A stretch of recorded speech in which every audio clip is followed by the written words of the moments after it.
ඇමතුමක් තියෙන අපිට මාතරින් ලැබෙන දුරකථන ඇමතුම අපි සම්බන්ධ කරගන්නේ අයිබෝන් මහත්මයා ඉක්මනට අපි ප්‍රශ්න යොමු කරමු. අයිබෝන් චතුර මහත්තයා හෙලවන්නේ. ඇහෙනව හොඳට ඇහෙනව. ඒ චතුර මහත්තයා මේ වාදී බලන් හිටියා සක්කලන් ඉඳලා ඉතින් ඇත්තටම මේ රිචඩ් පත්‍රි මහත්මයාගේ පුත්‍රයාගෙන් මේක අහන්නේ. හොඳයි. දොස්තර මහත්තයාගේ ඇත්තටම මහත්තයා දැන් මේ පෞගීතිකේ අපි බලන් ඉන්නේ මේ වාද විවාද ජාතික ජනාධිපතිතුමා කිව්වා මේ ෆයිල් තියෙනවා කරුන්ගේ කියලා.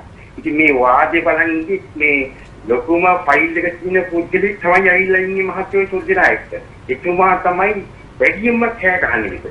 ඒ කෑ ගහන්නේ ඔබතුමාට කියන්න පුළුවන්ද කවුද කියලා? පොලොර කරන්නේ. ඔබතුමාට කියන්න පුළුවන්ද කවුද කියලා? එතුමා කෑ ගහන්නේ එතුමා විරිඳ තමයි ওই සෝදනාව තියෙන්නේ. එතකොට ඕටිකට හොරකම් කරලා ඇවිල්ලා කවුද එතුමා කවුද? ඒ තමුන්නාසෙට කියන්න පුළුවන්ද කවුද කියලා? ඉතින් කියන්නකෝ කවුද කියලා? කවුද බිරිඳ කියලා කියනකෝ?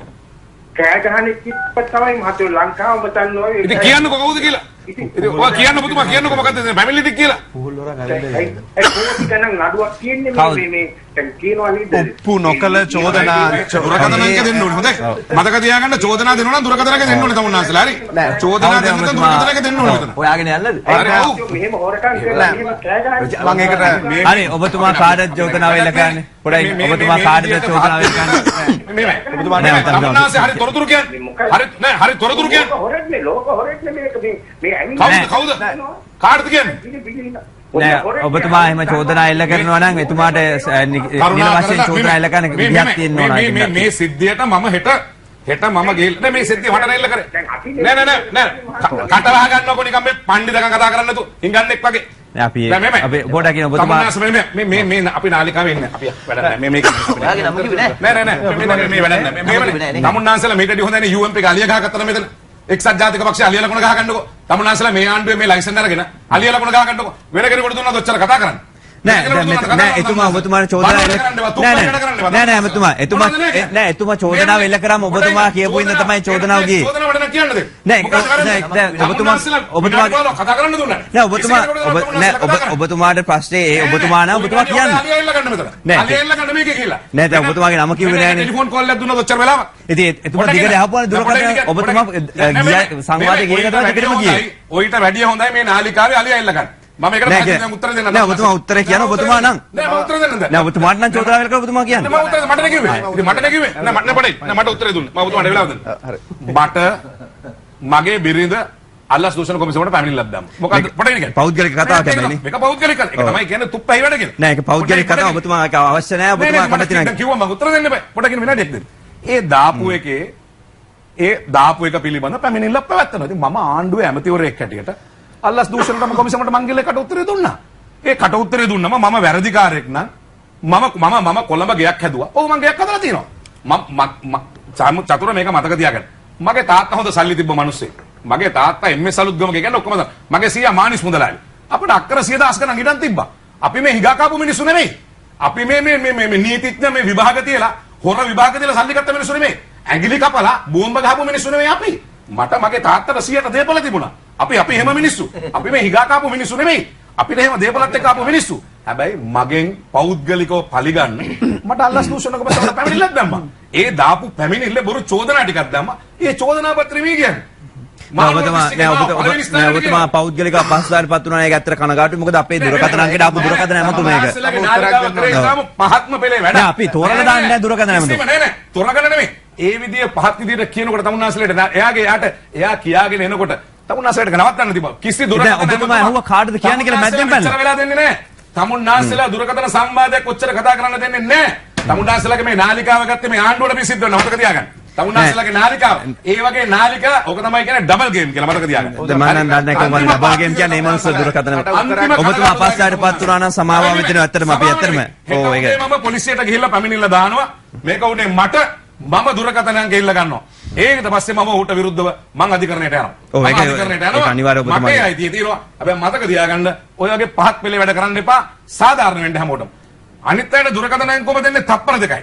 නෑ අපි දුරකථන හැමතුම දුන්නා. එකම දේ කිව්වා මිනිස්සුන්ට එහෙම කරන්න බෑ. නෑ ඔබතුමාගේ පෞද්ගලික කතාව එක අසාධාරණ හැමතුම. ඒක ඇත්ත. මේ පැහැදිලිව මේක අසාධාරණයි. පෞද්ගලික අසාධාරණයි කියලා තමුන්නාන්සල මෙහෙම කෙනෙකුට වැරදිකාරයෙක් වෙන්නේ නැතුව උසාවියකට දාන්නේ නැතුව එහෙම පුද්ගලයෙකුට චෝදනාවක් කෙල්ලන එක සාධාරණ නෑ. මම අජිත් පෙරේරා කියනවා එතුමාගේ මොකක් හරි හොරකමක් කියලා. සාධාරණද? වැරදිකාරයෙක් වෙන්නේ නැතුව. මට හෙට බුලන් අජිත් පෙරේරා විරුද්ධව අල්ලස් දූෂණ කොමිසම පෙත්සමක් ගන්න. එතුමාව අල්ලස් දූෂණ කොමිසමට කැඳවපු පමණින් එතුමා වැරදිකාරයෙක්ද? නෑ. ඒකේ පරීක්ෂණ පැවැත්වෙන්න ඕනේ. වැරදිකාරයෙක් වෙන්න ඕනේ. මේ මහින්දානන්ද අලුත්ගමගේ කියන්නේ මේ අපි මේ බැංකු කඩලා හොරකම් කරලා හරි මේ වෙන මිනිස්සු අර අපිට දේපොළ තිබ්බා. අපේ පරම්පරාගත සල්ලිකාරයෝ. හරි අපි කොළඹ රාජකීය විද්‍යාලයට ගියා අපි දේශපාලනයට එන්න කලින්. අපිට සල්ලි තිබ්බ මිනිස්සු. ඉතින් මේ මගේ පෞද්ගලික ප්‍රශ්නයක් අදලා මේ පහත් විදිහට ගන්නකොට තමුන්නාසලගේ නාලිකා මේ විදිහට දානකොට මොනතරම් පහත් වෙලා වැඩද මේවා? දුරකථන ඇමතුමින් ආවේ අපි කනගාටු නෑ ඒක මම පැහැදිලි කිරීමක් කරන්න ඕනේ. ඒ කියන්නේ දුරකථන ඇමතුම 01.5 ඔස්සේ ආවේ ඕන වෙලාවක අපේ දුරකථන මාර්ග සම්බන්ධයෙන් බලන්න පුළුවන්. එතුමයි ප්‍රශ්න යොමු කළේ. ඒ සම්බන්ධයෙන් ප්‍රශ්නේදී අදාළ කිසිම කෙනෙක් සම්බන්ධයෙන් මේ අවස්ථාව කිව්වේ නෑ. අපි දාන එක දුරකථන දානවද මේකට? ඉතින් අපි දාන එක දුරකථන මත තමුන්නාසල දාන්නේ. අපි දානවද කියන්නේ කොහොමද? ඒවට දෙන්නේ නෑ මේවා. ඒවට දෙන්නේ නෑ. අපේ ලයින් එකට එන එක නෙමෙතුමා මෙතන දාන්නේ. තමුන්නාසල තෝරලා බරලා කිරලා මන්න ටෙලිෆෝන් කෝල් දාන්නේ. චාමර අපි මොඩ නෑ චාමර. සමාවෙන්න ඔබතුමාට එම අපහසුතාවයටපත් වුණා නේ අපි කියන්න ඕනේ. ඔක්කොම කරලා අපහසුතාවය. මට ලබා වෙන මොකද මේකේ ගහගන්න අලියා. ඊට වැඩිය හොඳයි. චතුර මට ලබා දීපු පිළිතුර මේකයි. මෙතුමාට අද චෝදනා එල්ල කරනවා වගේම රාජපක්ෂවරුන්ට චෝදනා එල්ල කරනවා වගේම මගේ තාත්තා අධ්‍යාපන ඇමතිවරයා වශයෙන් කටයුතු කරන කාලේ ඒ පළාත් විශ්වවිද්‍යාල හදනකොට විවෘත විශ්වවිද්‍යාල හදනකොට විද්‍යාල හදනකොට ඇමති ධූරයේ තියෙන කාලේ ඒ පළාතේ මිනිස්සු විපක්ෂ කට්ටිය කිව්වා අපේ තාත්තත් මේ වගේ කොමිෂන් ගන්නවා කියලා ඇත්තටම අල්ලස් දූෂණ කොමිසම පැමිණිල්ලකුත් ඉදිරිපත් කරා. ඒකට රිචඩ් පතිරණ ඇමතුමා අසනීපෙන් ඉන්න කාලේ රෝගී තත්ත්වෙන් ඉන්න කාලේ සාක්ෂි දෙන්න ගියේ මම පෞද්ගලික ආයතනික සේවකයෙක් මම අල්ලස් දූෂණ කොමිසමට ගිහිල්ලා මම සාක්ෂි දුන්නා. රිචඩ් පතිරණ ඇමතුමා සතයක්වත් හොරකම් නොකරපු විදිය අද රටේම ජනතාව දන්නවා. හැබැයි චෝදනා එල්ල කරා මිනිස්සු එතුමා වැඩ කරන කාලෙත් මෙහෙම ගෙවල් හැදුවා කොළඹ ගෙවල් තියෙනවා ගාල්ල ගෙවල් තියෙනවා කියලා. හැබැයි සත්‍ය ඒක නෙවෙයි. ඒ නිසා ඕන කෙනෙකුට චෝදනා කරන්න පුළුවන්. නමුත් සත්‍යය ඊට ගොඩාක් දුරින් තියෙන්නේ.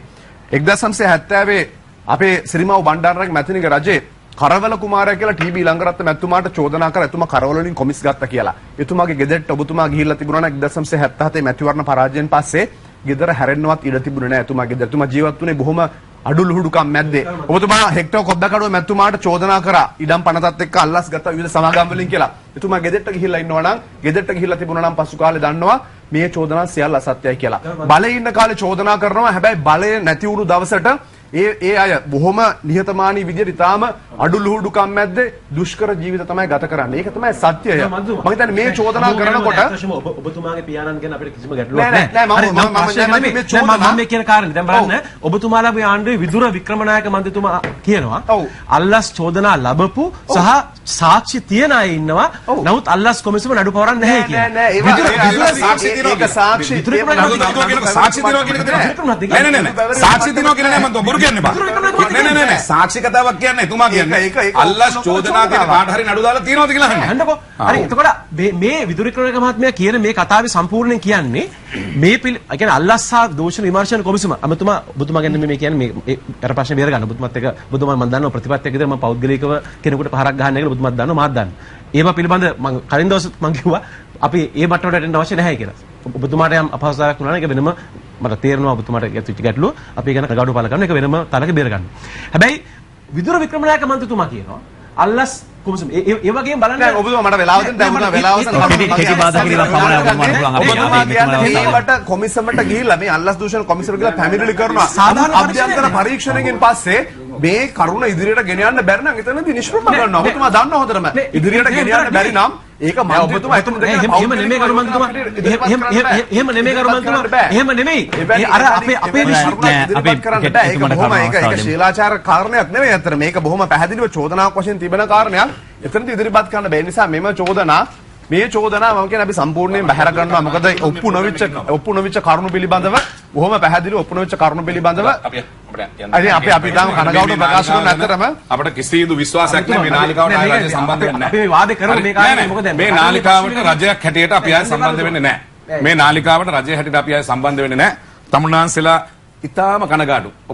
ඔබතුමාලගේ මේ වැඩපිළිවෙල. ඔබතුමා දන්නවද එක්සත් ජාතික පක්ෂයේ ආණ්ඩුවේ මම 2001 කැබිනට් ඇමතිවරු 18 දෙනෙකුට විරුද්ධව පැමිණිලි දැම්මා. ලක්ෂ්මන් කිරියල්ල ඇමතිතුමා යාගේ නෝනට අක්කර 100ක් ලියලා දුන්නා. අල්ලස් දූෂණ කොමිසම පැමිණිල්ලක් කරේ නැහැ. එක්සත් ජාතික පක්ෂයේ මන්ත්‍රී මම නම් කියන්නම් අමරාපීසිල රත්නායක සමෘද්ධි මුදල් ලක්ෂ 8ක් 80ක් බැංකුවට දැම්මා. අපි පැමිණිලි දැම්මා. අඩු ගානේ විභාග කරේ නැහැ. මට මගේ පෞද්ගලික ප්‍රශ්නයක්. මේක පෞද්ගලික ප්‍රශ්නයක්. හැබැයි තමුන්නාන්සලා මේ වගේ පහත් විදියට මේ නාලිකාවලට ඇවිල්ලා කරනවා වගේ අපිට වැඩක් නැහැ. දැන් මෙතන කාරණේ දැන් ඔය විදිහටම සිරසට කරා. ඔය විදිහටම TN වලකට කරා. ඔබතුමාට උත්තර දෙන්න බෑනේ. ඒකනේ ප්‍රශ්නේ. නෑ මම හරගන්න වෙනවා. ඔබතුමා පෞද්ගලික ඔබතුමා පිළිගන්නවද වෙච්ච පහත් වැඩේ ගැන? මේ වගේ වෙලාවල් දුර එයාට කියන්න පුළුවන් තමුන්නාන්සේක විරුද්ධව ඔබතුමාට විරුද්ධව චෝදනා තියෙනවා අල්ලස් දූෂණ කොමිසමේ. තමුන්නාන්සේ මේ කියලා මට ඒ චෝදනා ටික කියලා කිව්වන මට උත්තර දෙන්න තිබ්බා. හැබැයි හොරා කියලා කියන්න එක දිගට දුරකථනේ දීලා හරි දිගින් දිගටම දීලා මොකද්ද මේ පහත් වෙලේ වැඩ මිනිස්සුන්ට තමුන්නාන්සේලා මේ අනුන්ගේ කොන්ත්‍රාත් දෙක කරන්නේ තමුන්නාන්සේලා හිතන් ඉන්නවාදී මෛත්‍රීපාල මහත්තයා දිනයි කියලා. අපි ඒක බලා ගන්න පුළුවන් මෛත්‍රීපාල මහත්තයා. ඉතින් අපි කනගාටු වෙනවා ඇත්තටම එතුමා මේ අවස්ථාවේ අපෙන් ඉවත් වෙන එක ගැන. ඇත්තටම ඉතින් ඇත්තට මහින්දානන්ද අලුත්ගමගේ මහත්මයා මුලින්ම හොඳ විවාදයක් කරන්න මෙතනට ආවේ. ඉතින් කෙසේ නමුත් අදාළ අසන්නාගේ ප්‍රකාශයත් සමග තමයි එතුමාට මේ ස්ථානයෙන් ඉවත් වෙන්නේ. පොලිසියට පැමිණිලි ප්‍රශ්නේ දැන් දාගෙන යන්නේ. ඔව්. ඒක පිළිබඳව මම මේ පරීක්ෂණය කරනවා. ඉතින් කෙසේ නමුත් එතුමා අපහසුතාවයට පත්වීම සම්බන්ධයෙන් අපි ඇත්තටම කනගාටුදායක තත්ත්වයක් ඇති වෙලා තියෙනවා. ඉතින් කෙසේ නමුත් අපි අපිට අවශ්‍ය අවස්ථාවල් මට අපි ප්‍රධාන පාලක මැදිරියට ගිහිල්ලා මොහොතකට දෙමු මොකක්ද කරන්න කියලා අපි ඉස්සලා කතා කරමු ප්‍රධාන පාලක මැදිරියට.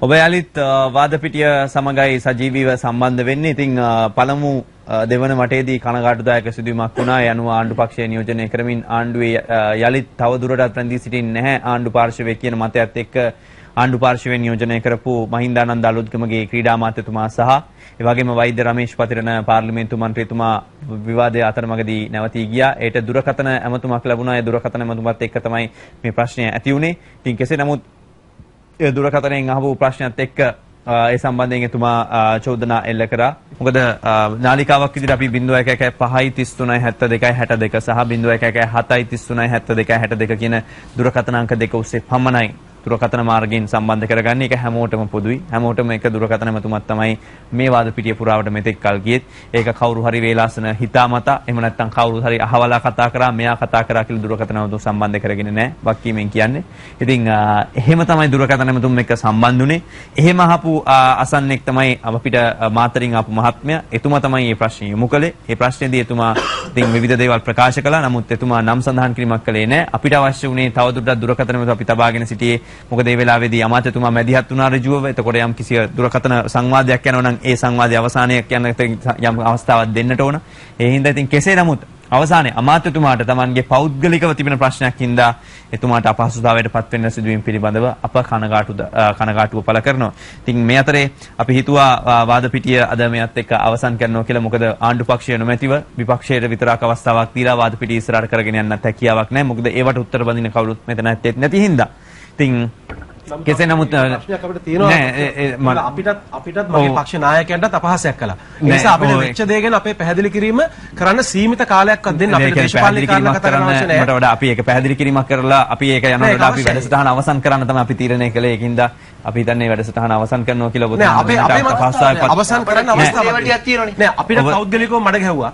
අපිටත් පෞද්ගලික දේවල් කියලා ගියේ. ඒ නිසා ඒ වගේ මගේ දැන් මගේ අපිට කියන්න දෙයක් තියෙනවා. මේ සිදුවීම වෙච්ච හැටි අපිට මට නිෂ්පාදක මණ්ඩලය කියන දේ තමයි මේ අවස්ථාවේදී කරන්න වෙන්නේ.